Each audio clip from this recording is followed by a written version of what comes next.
سورہ کہف. اصحاب کہف کا نام تو سنا ہے نا ماشاءاللہ آپ حضرات. پہلے اس کی فضیلت میں ایک حدیث نہ بیان کروں. نبی کریم صلی اللہ علیہ وسلم نے فرمایا، یہ مسلم شریف کی حدیث ہے، دجال آئے گا قیامت کے قریب اور بڑے لوگوں کو گمراہ کرے گا. تو حضور نے فرمایا جو سورہ کہف کی 10 آیات زبانی یاد کر لے نا، وہ دجال کے فتنے سے بچ جائے گا. اللہ توفیق عطا فرمائے. اس سورہ مبارکہ کی آیت نمبر 9 سے اصحاب کہف کا ذکر شروع ہوتا ہے. اصحاب کہف، جب حضرت عیسیٰ علیہ السلام کو اللہ کریم نے چوتھے آسمان پہ بلا لیا نا، تو دقیانوس نام کا ایک بادشاہ ہوا بنی اسرائیل کے اندر، بڑا ظالم تھا. اس نے گمراہی پھیلا دی، اور جو لوگ معاذ اللہ کفر اور شرک نہیں کرتے تھے انہیں قتل کروا دیتا. تو 7-8 نوجوان اپنا ایمان بچا کے بھاگے. او ہو اللہ، ساری دنیا مال بچا کے بھاگتی، وہ 7-8 نوجوان اپنا ایمان بچا کے بھاگے کہ یہ ہمیں کہیں کفر کی طرف نہ لوٹا دے. تو جا کے ایک غار کے اندر چلے گئے تو ایک کتا بھی ان کے ساتھ ہو گیا. انہوں نے کتے کو بڑے روڑے مارے کہ یہ اگر بھونکے گا، آواز نکالے گا تو ہم پکڑے جائیں گے، ہم نے تو چھپنا ہے. پر اس کو نہ ولیوں سے پیار ہو گیا تھا. اس نے کہا بھگاؤ جتنا مرضی مجھے، فطرت میری ہے کہ میں بھونکتا ہوں، پر جب اللہ کے ولی ہوں تو پھر میں ادب کرتا ہوں. یہ قرآنی واقعہ ہے. اچھا، یہ عین وہ واقعہ ہے قرآن مجید کا کہ جو بہت ساری چیزوں پر ویسے ہی نص ہے اور بہت ساری زبانیں ویسے ہی گونگ ہو جاتی. تو وہ 6-7 لوگ تھے، وہ چلے گئے غار کے اندر، جا کے انہوں نے پناہ لے لی. بادشاہ کو پتہ چل گیا کہ غار کے اندر ہے. اچھا، اللہ کی قدرت، جیسے داخل ہوئے انہیں نیند آ گئی، یہ سو گئے. اور قرآن مجید کہتا ہے، قرآن مجید کے یہ لفظ ہیں کہ کتا غار کے منہ پر بازو پھیلا کے بیٹھ گیا، گویا اپنے مالکوں کی خدمت کر رہا ہے. اب میاں صاحب کی ایک بات کر لیں درمیان میں. میاں صاحب فرماتے ہیں، جنہ تناں وچ عشق نہ رچیا، کتے ہونا تھی چنگے. اور چلو مالک دیکھ کر راکھی کر دے، صابر بھوکے ننگے. یہ دیکھو نا کہ اتنا تو ان کے اندر بھی کمال ہے. اپنے نا دونوں بازو پھیلا کے، کتا بھی غار پہ بیٹھ گیا. ان کو نیند آ گئی. بادشاہ نے پتہ کرایا کہاں بھاگ کے گئے، تو کہا وہ غار کے اندر ہے. بادشاہ کہنے لگا کہ ان کی سزا یہ ہے کہ ایک دیوار چن دو غار کے منہ میں، غار کوئی بند کر دو.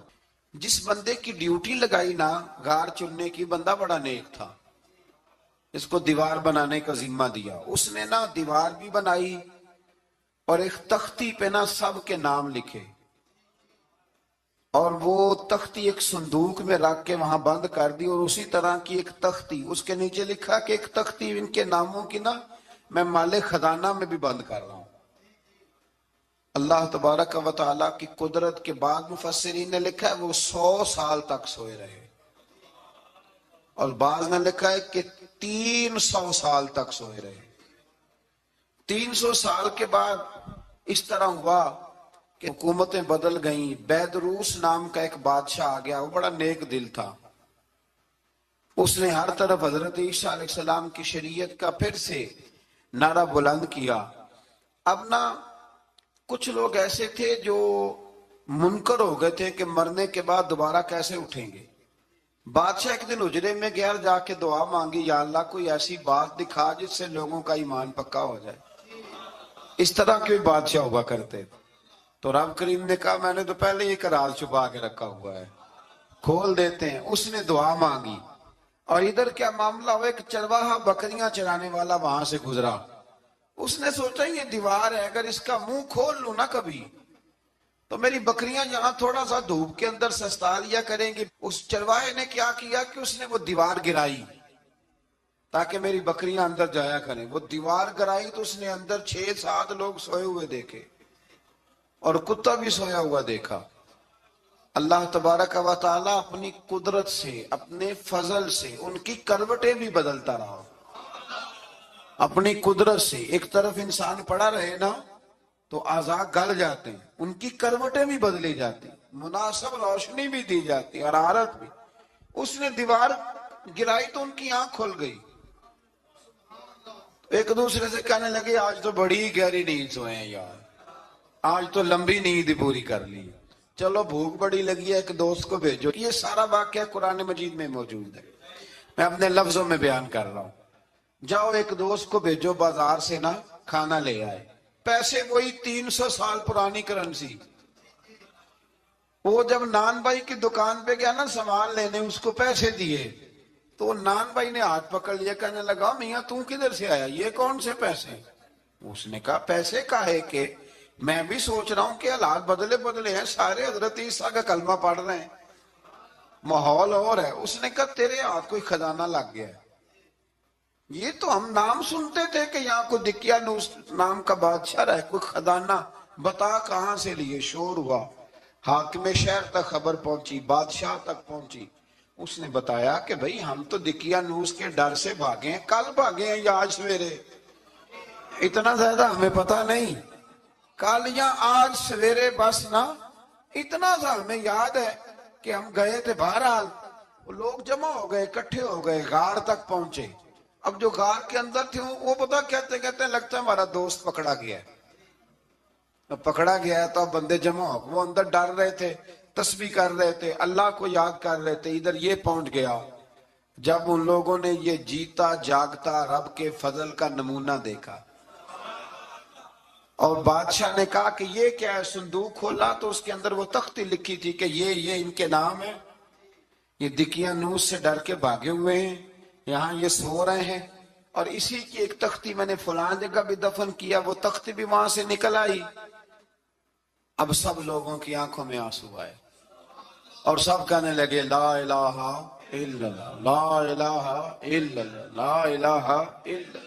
سب کہنے لگے ان اللہ علی کل شیء قدیر۔ جب ان کی بات پوری ہو گئی، لوگوں کے ایمان پختہ ہو گئے، تو اصحاب کہف کہنے لگے کہ ہمیں اب اجازت ہے، ہم پھر دوبارہ غار میں جاتے ہیں۔ وہ غار میں گئے تو رب نے پھر انہیں موت عطا فرمائی، نیند عطا فرمائی، تحفہ دیا۔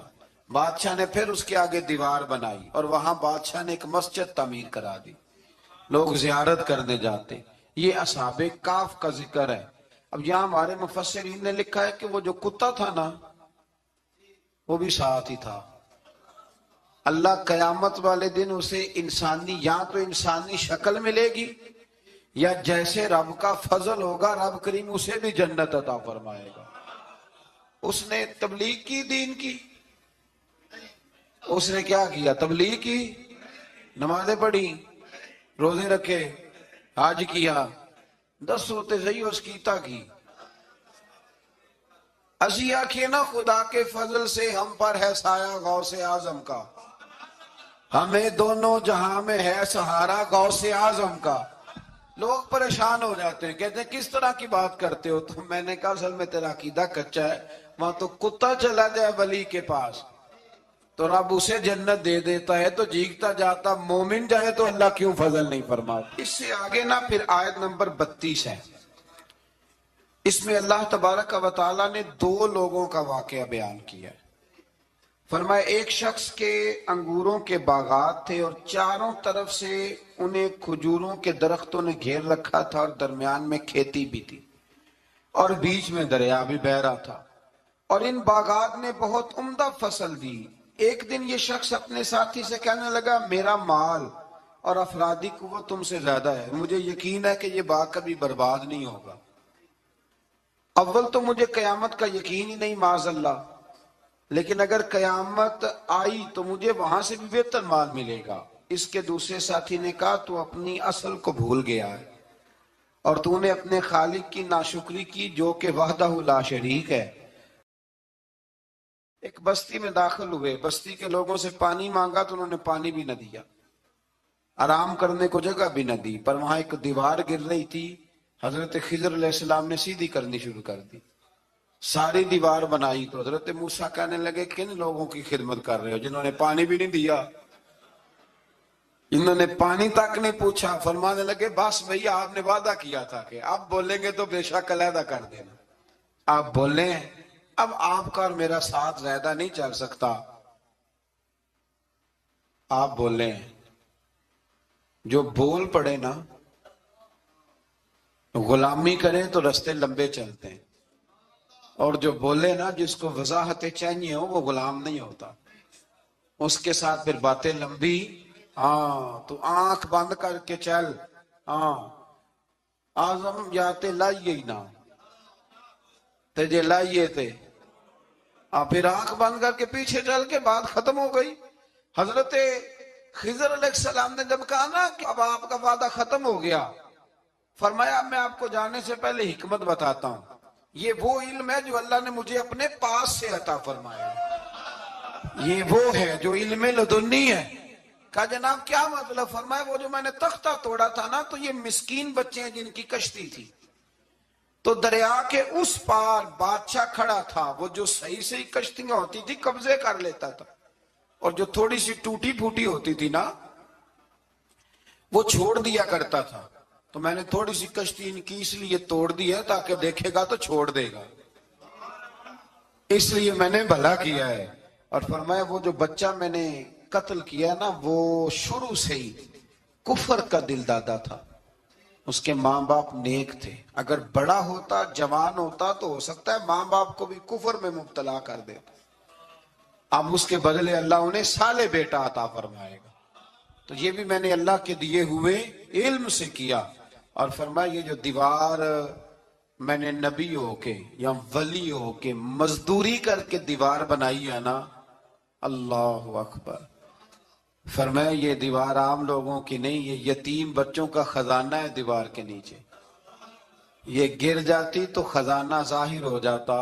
اور بچائی اس لیے ہے کہ وَكَانَ أَبُوهُمَا صَالِحًا، ان بچوں کا باپ نیک آدمی تھا، ان کا باپ.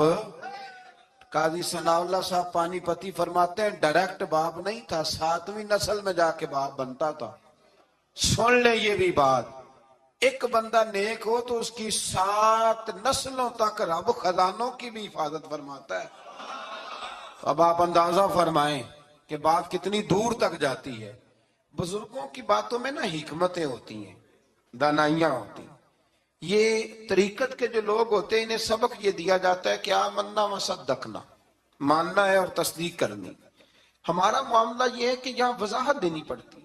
وہ جی وہاں کیا ہوا تھا، وہ جو گاڑی آپ کے پاس ہے تو وہ کہاں سے آئی، تو وہ جو کل آپ نیا جوڑا پہن کے آئے تھے تو وہ کدھر سے آیا. تو جو لوگ وضاحتیں مانگتے ہیں وہ اپنے نہیں ہوتے، ان کا غلامی کا رشتہ نہیں ہوتا. حبیب اور ہوتا ہے، شریک اور ہوتا ہے.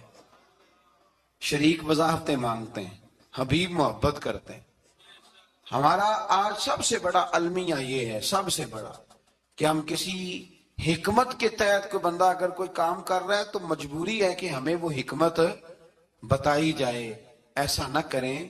یہ طریقہ حضرت غوث اعظم رضی اللہ تعالیٰ عنہ، حضور غوث پاک رضی اللہ تعالیٰ عنہ کو ایک شخص ملنے آ گیا. ملا علی قاری نے لکھا ہے، آپ کے ایک مرید نے کہا چل میرے پیر سے ملنے. کہنے لگا میں نہیں جاتا ملنے کسی پیر شیر سے. کہا نہیں آؤ تو صحیح. وہ آیا نا تو اس نے دیکھا کہ 50 گھوڑے عربی نسل کے کھڑے ہیں غوث پاک کے دروازے، موٹے تازے چوڑے عربی نسل کے گھوڑے. اس کے ذہن میں خیال آیا، کہنے لگا یار سواری کے لیے اگر رکھے ہیں تو ایک بھی کافی تھا، 50 کی کیا ضرورت تھی. اللہ اکبر. اب واقعی 50 کھڑے تھے، مرید کے پاس جواب ہی کوئی نہیں تھا. کہنے لگا یار پتہ مجھے بھی کوئی نہیں، لیکن حضرت صاحب نے رکھے ہیں تو حکمت ضرور کوئی ہوگی، حکمت ضرور کوئی، اس کی کوئی حکمت ہوگی. اللہ اکبر. وہ چلے گئے واپس. وہ روز تنقید کرتا، کیسا تیرا پیر ہے 50 گھوڑے رکھے ہوئے، کیسے تیرا پیر ہے 50 گھوڑے رکھے ہوئے. کچھ دن گزرے تو ملا علی قاری کہتے ہیں وہ اعتراض کرنے والے کے پیٹ میں کوئی تکلیف ہوئی، بغداد کے سب سے بڑے طبیب کے پاس گیا. اس نے کہا تیرا تو جگر تباہ ہو گیا ہے، عربی نسل کا ایک گھوڑا چاہیے، اس کو ذبح کریں گے، اس کا جگر نکالیں گے، اس کی دوائی بنا کے تجھے کھلائیں گے، اور 50 گھوڑے ہوں گے تو بچے گا. اب پریشان ہو گیا، کہنے لگا گھوڑے ہیں تو صحیح، پر جو میں حال کر رہا ہوں گا گھوڑے تو نہیں ملیں گے، میرا تو جوتوں والا کام ہے، وہ شاید مل جائیں. لیکن جب انسان مرنے لگتا ہے تو پھر اس کو ڈوبتے کو تنکے کا سہارا. اپنے دوست کے پاس گیا، کہنے لگا چل تیرے پیر کے پاس چلیں. اس نے کہا تجھے نہیں لے کے جانا، تو تنقید کرتا ہے، کہتا ہے ایک دفعہ چاہیے کیا کا گھوڑے کا، نے کہا تیرے لیے رکھے ہیں کوئی، جا دوڑ جا، میرے حضرت صاحب کی ضرورت کیا ہے؟ لیکن جب غوث اعظم کی خانقاہ میں داخل ہوئے نا تو حضور غوث اعظم اٹھ کے ملے۔ اللہ والے دلوں میں باتیں نہیں رکھتے، ماتھا چوما اور فرمانے لگے میاں تو ایک دن نا میری گلی سے گزر رہا تھا تو میری تیرے اوپر نظر پڑی، تو مجھے نظر آیا تو بیمار ہوگا اور تیرا علاج عربی نسل کے 50 گھوڑوں کی وجہ سے ہوگا، تو میں نے تیرے لیے لا کے کھڑے کیے ہوئے ہیں، تیرے لیے ہی کھڑے کیے ہیں، تو نہ گھر بھی لے جانے کی ضرورت نہیں، چارہ بھی میرے مرید ہی ڈال دیا کریں گے۔ تو اس طرح کرنا، روز آنا ایک گھوڑا لے جانا، پھر اگلے دن آنا تو دوسرا۔ وہ خدا کے بندے تیرے لیے رکھے تھے، تو تنقید کر رہا ہے۔ اللہ کے بندے پردہ پوش ہوتے ہیں، ہاں شرط یہ ہے کہ وہ بندہ صالح ہو، دیندار ہو، وہ والا پیر نہ ہو جو نماز بھی نہ پڑھے اور گھوڑے 15 رکھے ہوئے ہوں اس نے، وہ والا معاملہ نہ ہو۔ تو میرے عزیز یہ یاد رکھیں کہ اللہ تبارک و تعالیٰ کا بندہ جب آپ کا روحانی علاج کرتا ہے نا، روحانی علاج سے مطلب جادو ٹونے کا علاج نہیں، روحانی علاج وہ ہوتا ہے کہ میرے گناہوں کا علاج ہو جائے، حسد بغض کینہ عداوت یہ نکل جائے، تو وہ کچھ ایسے نسخے بتاتا ہے جو سمجھ میں مرید کی نہیں آتے لیکن وہ ضروری ہوتے ہیں۔ انہی نسخوں کو استعمال کرنے سے انسان کا فائدہ ہوتا ہے۔ جی کرنے والے لوگ ہمیشہ کامیاب رہتے ہیں، وہ ماں باپ کے آگے کریں، استاد کے آگے کریں، شیخ کے آگے کریں، اور جن کو وضاحتوں کی ضرورت ہوتی ہے، ہاں ایک شرعی بات ضرور ہے، وہ ضرور سن لیں۔ اگر آپ کو کہیں کچھ شرعی قباحت نظر آئے جو قرآن و سنت سے ٹکراتی ہو تو وہ آپ پر فرض ہے آپ اپنے مرشد سے پوچھیں۔ اگر تم نے باغ میں داخل ہوتے وقت ماشاءاللہ لا قوت الا باللہ کہہ دیا ہوتا تو یہ تمہارے حق میں بہتر ہوتا۔ اگرچہ مال اور اولاد میں تم سے کم ہوں، لیکن میرا ایمان یہ ہے کہ اللہ تعالیٰ مجھے اس سے بہتر نعمت عطا کرے گا، اور آسمان سے کوئی آفت آئی اور تمہارا باغ تباہ و برباد ہو جائے گا، یا اگر اس کا پانی زمین میں دھس گیا تو پھر تم اسے تلاش نہ کر پاؤ گے، بالآخر اس شخص کا باغ برباد ہو گیا۔ وہ جو کہتا تھا نا مجھے یقین نہیں قیامت نہیں آئی، اس کا باغ ہی، اور وہ کف افسوس ملتے ہوئے کہنے لگا کاش میں نے شرک نہ کیا ہوتا، لیکن پھر اس کا کوئی نہ مددگار تھا اور نہ حمایتی۔ آیت نمبر 45 میں اللہ تعالیٰ نے دنیا کی زندگی کی ناپائیداری کو ایک مثال سے بیان فرمایا کہ آسمان سے بارش نازل ہوئی، گھنا سبزہ نکلا، پھر وہ سوکھ کر چورا چورا ہو گیا، جسے ہوا اڑا کے لے گئی، مال اور بیٹے تو محض جیتی دنیا کا سنگار ہے۔ جب تک تم زندہ ہو تب تک مال بھی ہیں اور بیٹے بھی ہیں، والباقیات الصالحات، ہاں اگر کچھ ہے باقی رہے گی تو تمہارے اچھے اعمال باقی رہیں گے، اور اگر اولاد نیک ہوئی تو وہ بھی باقیات الصالحات میں شامل ہو جائے گی۔ آیت نمبر 47 سے فرمایا کہ قیامت کے دن تمام روئے زمین پر ایک کھلے میدان کی صورت میں ہوگا، سب لوگ صف باندھے رب کے حضور اکیلے حاضر ہوں گے اور اپنے اعمال ناموں کو دیکھ کر خوف زدہ ہوں گے، کہیں گے ہائے افسوس اس اعمال نامے کو کیا ہوا، اس نے نہ کوئی صغیرہ گناہ چھوڑا نہ کبیرہ، مگر سب کو شمار کیا۔ آیت نمبر 50 میں حضرت آدم علیہ السلام کو فرشتوں کے سجدہ، ابلیس کی نافرمانی اور شیطان اور اس کی ذریت کے انسان کے دشمن ہونے کا بیان ہے۔ آگے پھر ذکر شروع ہو جاتا ہے حضرت موسیٰ علیہ السلام اور حضرت خضر علیہ السلام کا۔ یہ لفظ خضر بھی ہے اور خضر بھی ہے، یہ 2-3 طریقوں سے پڑھا جاتا ہے۔ حضرت خضر کے بارے میں مختلف روایات ہیں کہ یہ ولی ہیں کہ نبی ہیں، لیکن مضبوط رائے اکثر بزرگوں کی یہی ہے کہ یہ بھی اللہ کے نبی ہیں، اور بعض نے لکھا ہے یہ ہمیشہ سے زندہ ہیں۔ یہ 2 اللہ کے نبی حضرت الیاس علیہ السلام اور حضرت خضر علیہ السلام، یہ دونوں ہر سال حج میں بھی جاتے ہیں، ہر سال حج میں بھی جاتے ہیں، کیونکہ ایک روایت ملتی ہے کہ محبوب کریم علیہ السلام حج پہ گئے تو فرمایا میں الیاس اور خضر کو پہاڑوں سے اترتے ہوئے دیکھ رہا ہوں۔ تو جن کو اللہ نے کھلی آنکھیں دی ہوتی ہیں پھر انہیں زیارت بھی ہوتی ہے۔